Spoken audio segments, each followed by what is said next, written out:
I appreciate Black History Month because it gives me an elevated platform to share my stories. For this year's Black History Month, my fellow Black athletes and I have teamed up to basically have a conversation in question-and-answer format about what we would like to see in terms of change going forward within athletics. What was your experience like starting your athletics journey in a predominantly white sport?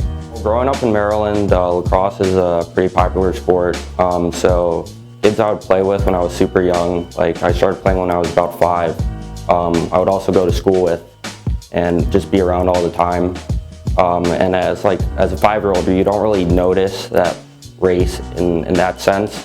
So I didn't really think much of it, but when I started playing club and recruiting tournaments, I kind of realized that I was usually the only Black kid on the team. One thing that was helpful was one of my club coaches was also a Black college lacrosse player, so he was a really good mentor for me, and I honestly think my lacrosse experience wouldn't have been the same if I didn't have him in my life. I don't think he realizes how thankful I am just about the little things he told me. Whether it had to do with race or didn't, he was a role model that really helped me in my lacrosse career.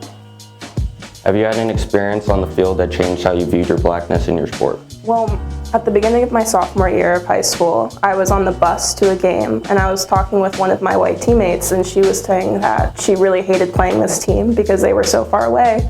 And I responded with, well, I really hate playing this team too, mostly because not only am I the only person of color on the field at the time, but the closest thing they have to a person of color was their mascot, which was a racist depiction of a Native American man. And that made me really uncomfortable. And she sort of stopped and looked at me and was like, I'd never realized that before.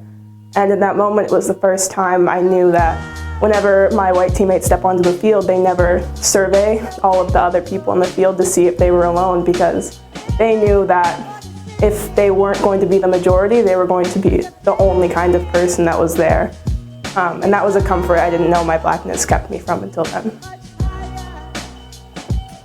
How has playing a predominantly Black sport in a predominantly white space affected your experience from when you started playing basketball to today? It's taught me to be more responsible, sharing my experience as an African American in America, and in educating my teammates about racial inequality in our country. What steps should be taken to educate our non-Black brothers and sisters about the Black experience in America? And what strides can they make to become better allies of the Black community? I believe that our non-Black brothers and sisters should be more educated on the events that took place in the slave time. I don't believe that students are properly educated on what exactly went down during that time. And I believe that in order to become better allies for the Black community, they should be able to support us better and help us through any times of struggles. Can you recall a time when you felt that you were an outcast in a team that you were a part of? And what do you believe that the team can do to respond to those feelings and promote inclusion? Yeah, I can vividly remember a handful of high school games where I was the only Black person on my team playing against my team and another team full of only white people. And it just seemed like they saw me different. They didn't play me the same. They didn't even look at me the same or treat me the same when we were shaking hands. It wasn't like we were separated. It was like they were looking down on me, or like I was beneath them. And at the time, I didn't really understand or really know how to process what I was feeling or what I had experienced. But I really wish that I had just had someone around me to make me feel like I was a part of something, and to make me feel like that everything that I was feeling was not true and that we were all the same. What does it mean to truly have diversity, and how has living through this time of diversification impacted your experience at Kenyon? Diversity simply means difference, and I think to have a truly diverse environment, it means to celebrate those differences rather than just ignore them or pretend they don't exist.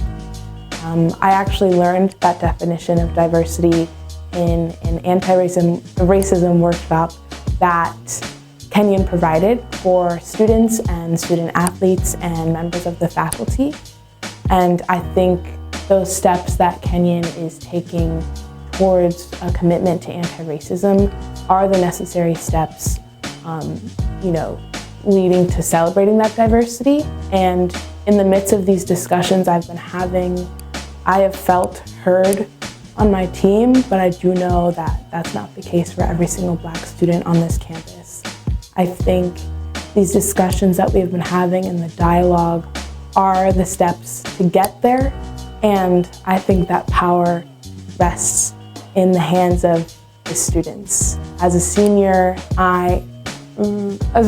next year, I will be leaving this campus and leaving the field hockey field, and I look forward to what the rising classes will bring to this dialogue in terms of a new vision for what Kenyon and this country could look like.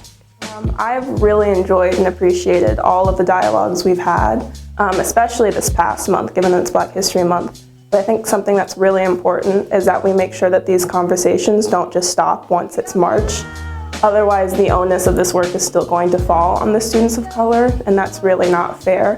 So we need to make sure that in predominantly white spaces, conversations like this aren't really an option as much as something that everybody is engaging in at all times.